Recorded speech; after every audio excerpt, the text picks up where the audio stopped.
Hello and welcome to MG Tracy. Today we're looking at the rather impressive Revell Republic Star Destroyer from Star Wars. Now, there's not many of these around. I think there was one other on eBay. It's kit number 04860, so they're quite rare. The one that's been selling on eBay currently is part made. This one isn't. This is in much better condition. So you can see all the pieces here.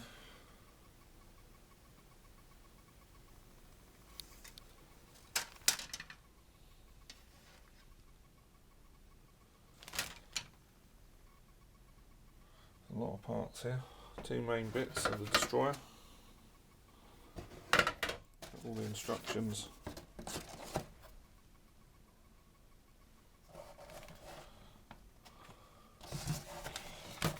A few paints and glues there. Can you see that?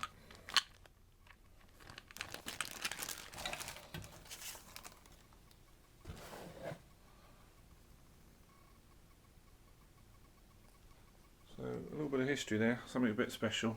I'll put the links below to our listing. So we ship worldwide. Thank you for your kind comments and please subscribe.